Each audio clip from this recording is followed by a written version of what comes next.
Estos recuerdos me resultan difíciles. Incluso al hablar de ello en voz alta, a veces se me corta la respiración. Recuerdo el momento exacto en que la enfermera en el hospital me dijo que podía tocar a mi hija por primera vez. Habían pasado 5 días desde que nació. 5 días de sonidos de máquinas y de observar cómo su pequeño pecho se movía detrás del vidrio. Era tan pequeña y frágil que podía ver lo vulnerable que estaba. No estaba preparada para eso. Nadie lo está nunca. Uno piensa que dará a luz y sostendrá a su bebé de inmediato, llorará, tomará fotografías, enviará mensajes a la familia. En cambio, me senté en silencio junto a máquinas que no comprendía, tratando de mantener mi respiración callada para no perturbar nada. Y estaba sola. No metafóricamente, físicamente sola. Nadie había aparecido. Ni una sola persona. No lo asumí de golpe. Al principio pensé que solo estaban esperando el momento adecuado. Tal vez me estaban dando espacio. Tal vez estaban de camino. Pero yo había enviado el mensaje. Lo escribí claramente. Estamos en el hospital con la bebé. Por favor, recen. Simple, honesto, desesperado de una manera callada. Miré la pantalla después de presionar enviar, esperando que se iluminara con amor. Una persona respondió, tía Laura. 3 fotografías desde Hawái. Sus pies en la arena, una piña colada en la mano y una toma del atardecer con el pie de foto, la mejor vista de todas. Eso fue todo. Sin palabras sobre el bebé, sin preguntas, sin preocupación, solo fotos de vacaciones y etiquetas. No dije nada. Quise gritar. Quise lanzar el teléfono, pero no podía. Mi hija estaba bajo cuidado especial y yo debía mantenerme fuerte. Yo era su ancla. Ella no necesitaba un colapso. Me necesitaba firme. La peor parte era saber que esto no era solo un descuido aislado. Nadie más de la familia hizo seguimiento. Ni mi hermano, a quien una vez conduje 5 horas para sacarlo de un rompimiento de contrato de arrendamiento. Ni mi prima Serena, que lloró en mi sofá durante semanas cuando perdió su empleo y luego me permitió pagarle la renta más de una vez. Ni la hija de Laura, a quien literalmente hospedé en mi habitación de invitados durante un semestre mientras se encontraba a sí misma. Pasaron los días, luego semanas. Permanecí en el hospital casi a tiempo completo. Mi esposo estaba en Asturias intentando finalizar un contrato laboral que no podía romperse sin sanciones financieras. Se sentía impotente. Le dije que no se preocupara, que yo estaba bien. Pero no lo estaba. Comía comida de cafetería, me duchaba en el centro familiar del hospital, cambiaba de ropa desde una bolsa de lona, observaba a mi bebé a través del vidrio. Ella tenía un nombre, María. Nadie siquiera preguntó cómo la habíamos llamado. El día 31, estaba sentada en mi esquina habitual de la cafetería sosteniendo una taza de café frío, desplazándome por fotos de María en mi teléfono. Las enfermeras me habían ayudado a tomar algunas. Se veía más fuerte, un poco más grande, aún conectada a cables, pero ya podía ver su espíritu. Algo había cambiado. Había esperanza. Fue entonces cuando lo vi. Mi teléfono se iluminó. 84 llamadas perdidas. Me congelé. Ni siquiera lo escuché vibrar antes. No lo sentí sonar. Solo una notificación silenciosa brillando frente a mí como si supiera algo que yo no sabía. La mayoría de las llamadas eran de mi hermano. El último mensaje de él decía, esto es malo. Y así de inmediato supe que algo se avecinaba, algo grande. Pero por primera vez en mucho tiempo, no entré en pánico. No lloré. Simplemente dejé la taza de café, tomé una respiración profunda y lo llamé de vuelta. Porque si finalmente era momento de una emergencia familiar, estaban a punto de descubrir lo que realmente se sentía estar solo. El teléfono apenas sonó antes de que mi hermano contestara. Su voz era fuerte, apresurada, temblorosa, como si hubiera estado corriendo. Escuché tráfico, alguien hablando de fondo, una puerta de automóvil cerrándose. No preguntó cómo estaba. No preguntó por María, solo lo soltó de golpe. Papá tuvo una emergencia médica inesperada cuando estaba en el jardín. Un vecino lo ayudó y llamó a emergencias. Mi hermano llegó al hospital en ese momento, donde lo atendieron de inmediato. No dije nada al principio. Miré por la ventana de la cafetería hacia la misma acera que observaba todas las mañanas. Pregunté quién estaba con él. Dijo que mamá, Laura y algunos primos habían corrido hacia allá. Incluso Serena estaba allí. Claro. Por supuesto, todos podían ir cuando él estaba en el hospital. Entonces dijo la parte que uno sabía que vendría. Necesitas venir. Mamá se está desmoronando. Te necesitamos. No, ¿cómo está tu hija? No, ¿estás bien? Solo, te necesitamos. Le recordé que había estado en ese hospital 31 días. Que mi bebé pesó 2 libras cuando nació.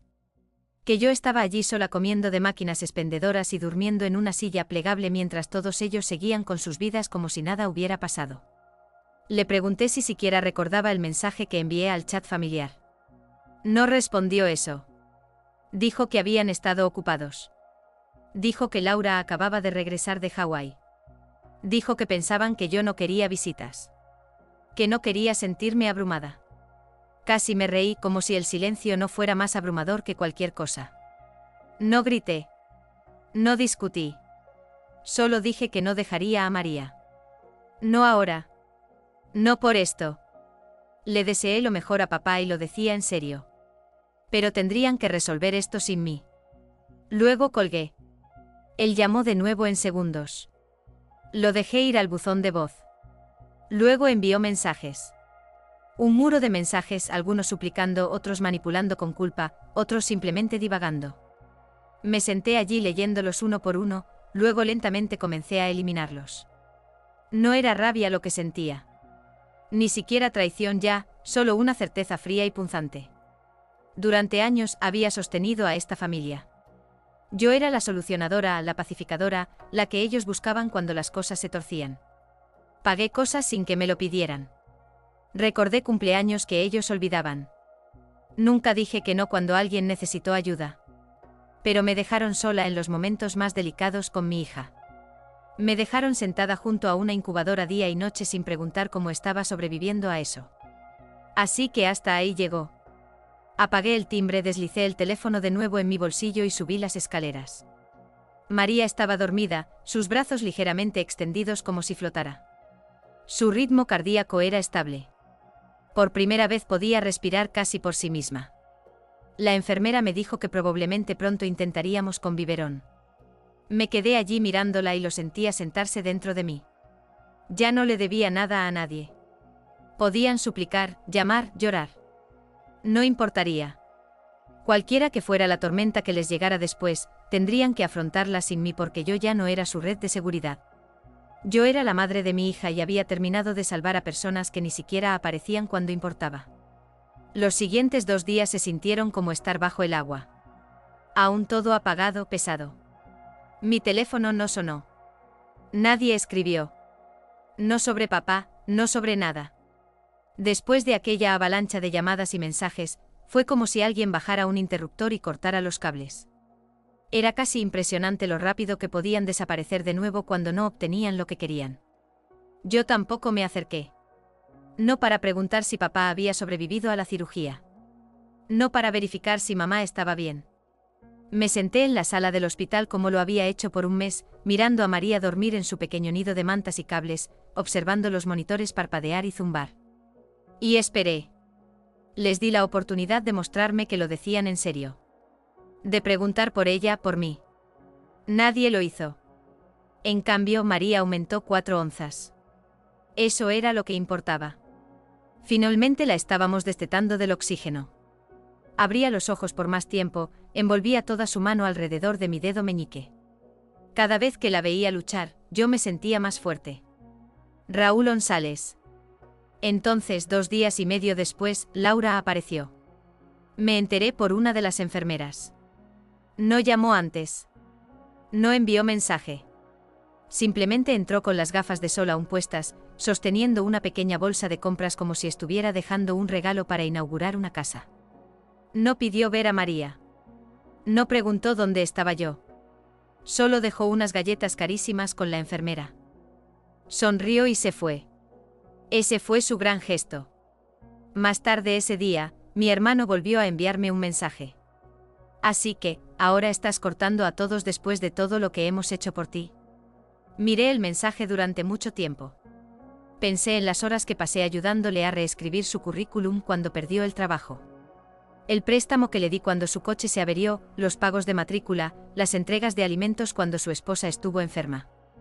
Y nunca se lo eché en cara. Nunca lo hice sentir pequeño por necesitar ayuda. Le respondí por mensaje: me dejaste sola cuando mi hija luchaba por vivir. Solo estoy haciendo lo que tú me enseñaste. Luego lo bloqueé y algo dentro de mí encajó en su lugar. Esa noche, después de que María se durmió, entré en la cuenta de matrícula que había creado para mi sobrino. Cancelé los pagos automáticos, borré la tarjeta vinculada. No advertí a nadie. No dejé nota. Dejé que llegaran las facturas. Dejé que la escuela lo llamara. Abrí otra aplicación y detuve la ayuda mensual de renta que le había estado enviando a Serena desde marzo. Ella nunca me lo pidió directamente, solo insinuaba sus dificultades, y yo intervenía. Ya no más. A la mañana siguiente Serena me envió un mensaje. Hola, ¿no se procesó el pago? Solo estoy comprobando, la renta es demasiado pronto. No respondí. 2 horas después, Laura me envió una foto de unas flores en un jarrón con el pie de foto, pensando en ti y en el bebé. Seguido de un corazón y un emoji de sol. Lo borré sin leer el resto. Al final del día, 3 números desconocidos me habían llamado. Probablemente primos de los que no había sabido en meses, recordando de repente que existía. No contesté. Ya sabía lo que querían. Cuando las personas se dan cuenta de que la persona de la que dependían se ha apartado, no reflexionan. Se apresuran. Hablan. Tuercen la historia. Intentan arreglarla. No porque les importe, sino porque el apoyo que creían interminable desapareció de repente. Eso los hace entrar en pánico. No porque te extrañen, sino porque extrañan la versión de ti que siempre decía que sí. Pero esa versión de mí desapareció el día en que me senté sola en cuidados especiales con María y leí la leyenda de vacaciones de mi tía en lugar de un mensaje que dijera: estamos aquí. Te queremos. Te respaldamos. Ellos tomaron una decisión ese día. Yo solo seguí su ejemplo. Y ahora, mientras ellos se apresuraban, yo me concentraba en lo que realmente importaba. La respiración de María por sí misma. Había ganado otras 2 onzas. La enfermera me dejó sostenerla durante 1 hora completa. Y por primera vez en mucho tiempo, el peso que había estado cargando, su peso, empezó a caer de mis hombros. Pieza por pieza, el hospital empezaba a sentirse como un segundo hogar. Ya sabía que máquinas expendedoras siempre se trababan, que enfermeras amaban el jazz y cuales daban las mejores actuaciones sin endulzar nada. María estaba aumentando de peso rápidamente. Sus diminutos dedos sujetaban los míos por más tiempo cada día, y los médicos habían empezado a hablar de su alta en unas pocas semanas. Todavía había muchos obstáculos por delante, pero finalmente estábamos en un ritmo, uno que no incluía a mi familia. Entonces, de la nada, mi teléfono vibró con un mensaje que me hizo detenerme. Era de mi abuelo. No un emoji de corazón, no una cadena de oraciones reenviada, solo: llámame esta noche a solas. No había hablado con él en meses. Nunca fue del tipo que se involucraba en discusiones triviales o dramas familiares. Era callado, a la antigua, pero todos lo respetaban. Cuando hablaba, la gente escuchaba. Siempre había sido así. Lo llamé esa noche después de que María se durmió y salí a un banco cerca de la entrada de urgencias. Contestó de inmediato. Sin charla pequeña. Dijo que sabía todo. Sabía que nadie había visitado, que Laura se fue de vacaciones, que mi hermano ahora llamaba a todos en la familia quejándose de que me había vuelto fría. Dijo que había visto los mensajes del chat familiar. No pregunté cómo. No me importó. Entonces dijo algo que no esperaba. Estaba reescribiendo su testamento. Ni siquiera intentó suavizarlo. Solo me dijo claramente que estaba harto de cómo todos se habían estado comportando. Rondándolo, fingiendo preocuparse, buscando herencia, sin dar nada a cambio. Dijo que lo había estado observando durante años, pero que esto que me hicieron a mí y a María. Esta era la línea. Me dijo que ya había visto a su abogado. Estaba dejando la casa, la propiedad en Sevilla, las inversiones, todo a María. No a mí, a ella. Porque ella, dijo, era la única inocente que quedaba en la familia. La única que merecía un nuevo comienzo. Me senté allí en silencio, parpadeando bajo la farola encima del banco. Le dije que no esperaba nada. Que no estaba haciendo nada de esto por dinero. Él dijo que lo sabía. Que por eso era para ella. Y luego, como si leyera mis pensamientos, dijo, ellos piensan que tú los necesitas.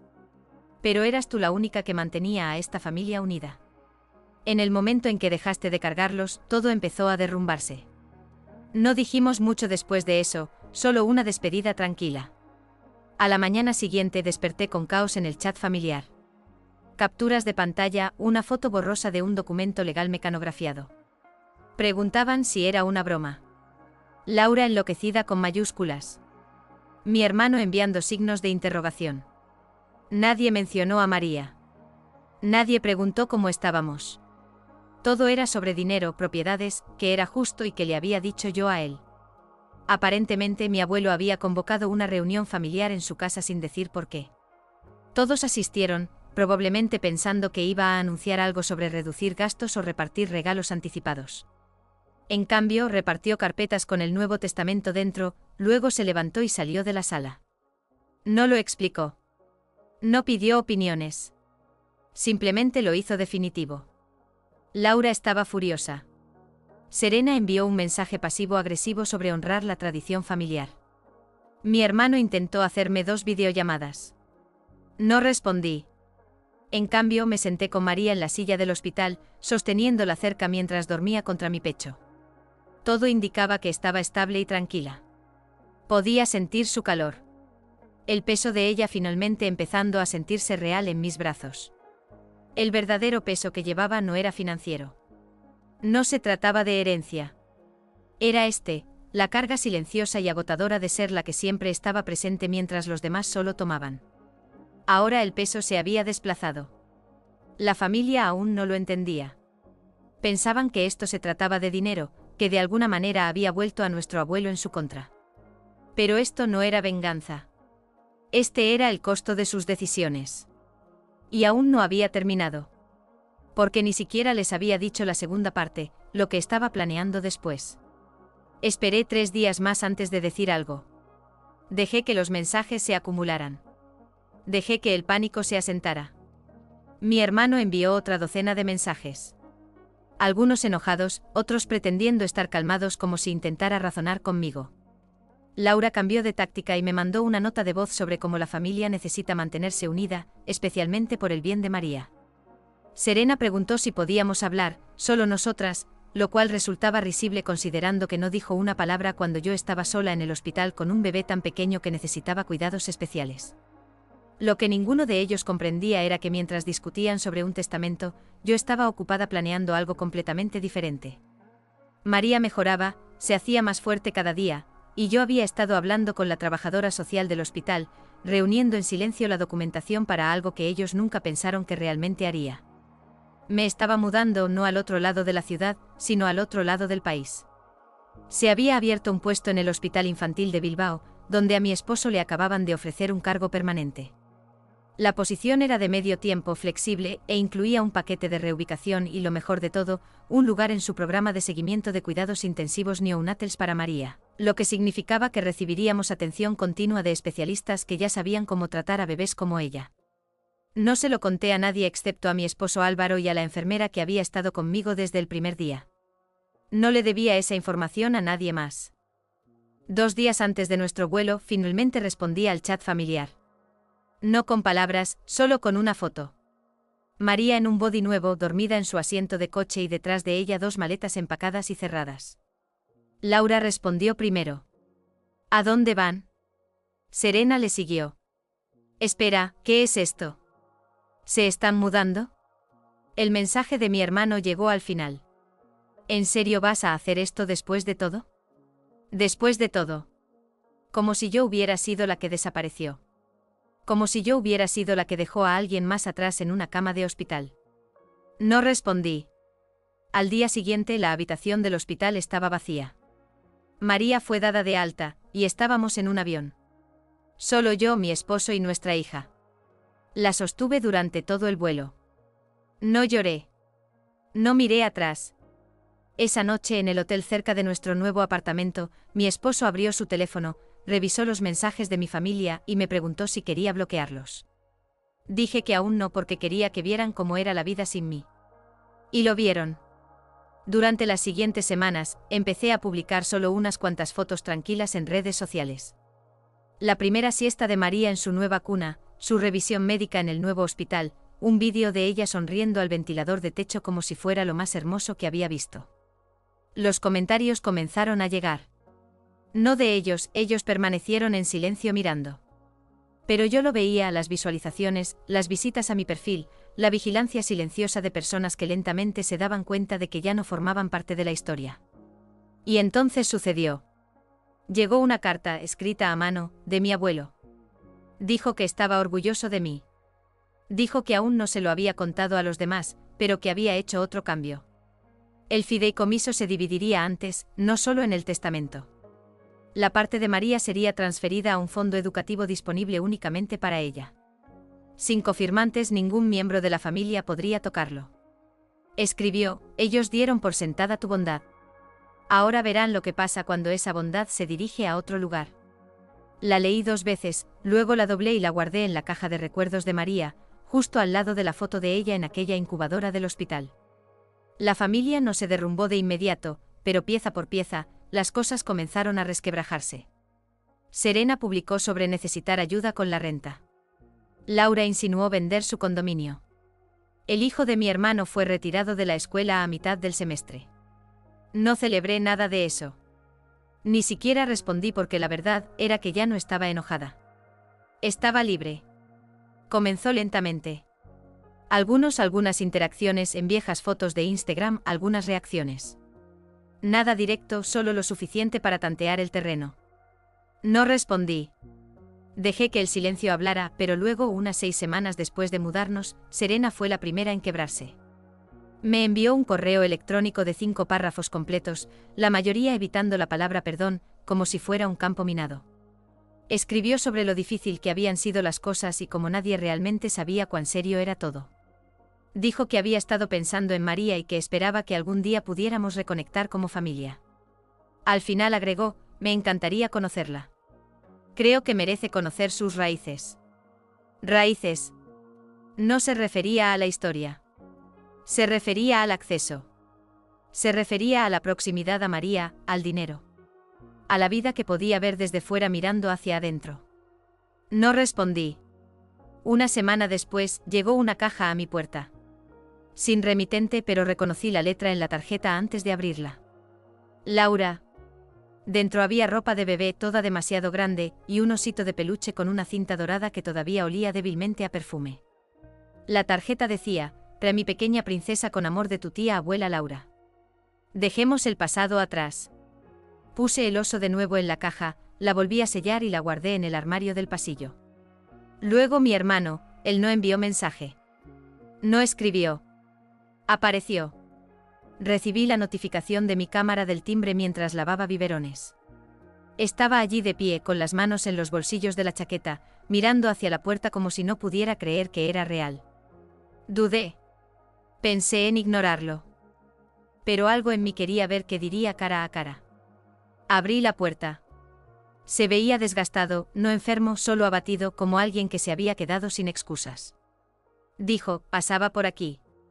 Aunque ambos sabíamos que no era cierto, no dije nada. Luego vino: solo quería verte. Así que esperé. Finalmente dijo lo que había venido a decir. Te extrañamos. Dejé que esas palabras flotaran en el aire entre nosotros durante un largo segundo. Luego le dije: no me extrañas a mí. Extrañas la versión de mí que pagaba tus cuentas, recogía los pedazos y evitaba que todo se derrumbara. No lo negó, solo bajó la mirada. Luego dijo: mamá ha estado preguntando por ti. Está confundida. Cree que todo esto es un malentendido. Le pregunté si estaba confundida cuando María estaba ingresada en el hospital y nadie apareció. Tampoco respondió eso. Me miró como si quisiera decir algo más. Tal vez suplicar, tal vez explotar, pero no lo hizo. Asintió una vez y se dio la vuelta. Cerré la puerta y la aseguré detrás de él. Esa noche me senté en el cuarto de María mientras ella dormía sobre mi pecho, sintiendo el suave ritmo de su respiración. El resplandor de su luz nocturna llenaba la habitación, y sentí algo que no había sentido en meses. Paz. Podían intentar todos los ángulos. Culpa, nostalgia, afecto falso. No importaba porque finalmente lo entendí. El amor no se demuestra en las emergencias. Se demuestra en los días tranquilos después, cuando ya no queda drama por resolver y no hay público que impresionar. Está en quién aparece y quién desaparece. Mi familia me mostró quiénes eran cuando no aparecieron en absoluto. Así que dejé de esperar. Empecé a construir un nuevo círculo. Amigos tranquilos que traían sopa sin preguntar. Un vecino que ayudaba a subir las compras por las escaleras. La esposa de un compañero de trabajo de mi esposo que dejó ropa de bebé que realmente quedaba. Estas personas no tenían obligación ni expectativas ocultas. Y de alguna manera mostraron más amor que aquellos con los que compartía sangre. Pasaron los meses. María siguió creciendo. Sus mejillas se redondearon. Su risa llegó fácilmente. El médico dijo que estaba prosperando. Y lo estaba. Una mañana desperté con un mensaje de voz de mi abuelo.